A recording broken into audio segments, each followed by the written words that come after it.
ত্রয়োদশ জাতীয় সংসদ নির্বাচন সন্নিকটে। এ উপলক্ষে সারা দেশের আসন সমূহ নিয়ে আমাদের বিশেষ আয়োজন আমার আসন। দর্শক, আমার আসনের আজকের পর্বে থাকছে সুনামগঞ্জ ৫ আসনের নির্বাচনী হালচাল, আর আপনাদের সাথে আছি আমি শুভ ইসলাম।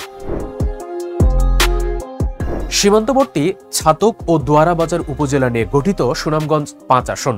ভোটার সংখ্যার দিক থেকে জেলার বড় আসন এটি। এর উত্তরে মেঘালয়, পশ্চিমে সুনামগঞ্জ সদর, দক্ষিণে শান্তিগঞ্জ ও জগন্নাথপুর এবং পূর্বে সিলেটের কোম্পানীগঞ্জ ও বিশ্বনাথপুর উপজেলা। দুটি উপজেলা মিলিয়ে একটি পৌরসভা নিয়ে গঠিত এই আসনের আয়তন ৭০১ বর্গ কিলোমিটার। সবশেষ হালনাগাদ তথ্য বলছে এই আসনের মোট ভোটারের সংখ্যা ৫,২৪,৪১০ জন। এর মধ্যে পুরুষ ভোটারের সংখ্যা ২,৬৮,৫২৩ জন এবং নারী ভোটারের সংখ্যা ২,৩৩,৮৮৬ জন। এই আসনে তৃতীয় লিঙ্গের ভোটার রয়েছে মাত্র একজন। ৯০-এর দশকে জাতীয় পার্টি ও জাসদ থেকে এই আসনে সংসদ সদস্য নির্বাচিত হন। এরপর ১৯৯১ সালে জয় পান জাতীয় পার্টি। ১৯৯৬ সালের জুনের নির্বাচনে আওয়ামী লীগ থেকে বিজয়ী হন মহিবুর রহমান মালিক। পরের বার অর্থাৎ ২০০১ সালে মানিক হারেন বিএনপির কলিমুদ্দিন মিলনের কাছে। এরপর ২০০৮ সালে ফের মানিকের কাছে পরাজিত হন মিলন। পরবর্তী একতরফা ৩টি নির্বাচনে বিজয়ী হন মহিবুর রহমান মানিক। সুনামগঞ্জ ৫ আসনে এবার বিএনপির মনোনয়ন পেয়েছেন সাবেক সংসদ সদস্য ও জেলা বিএনপির আহ্বায়ক কলিমুদ্দিন আহমেদ মিলন।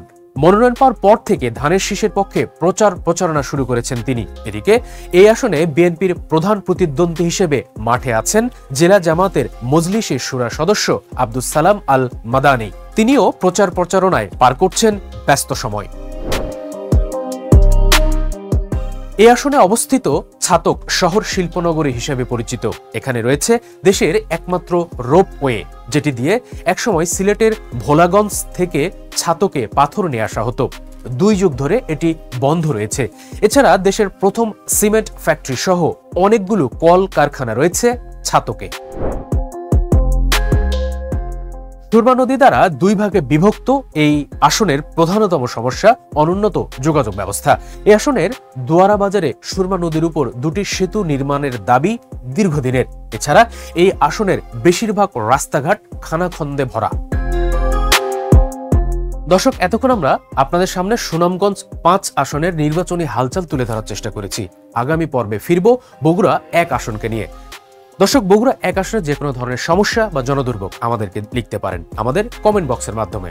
আপনাদের সে সমস্ত কমেন্টস বাংলাভিশনের যে কোনো নির্বাচনী প্রোগ্রামের মাধ্যমে তুলে ধরার চেষ্টা করব দর্শকের সামনে। সে পর্যন্ত ভালো থাকবেন, সুস্থ থাকবেন। আল্লাহ হাফিজ।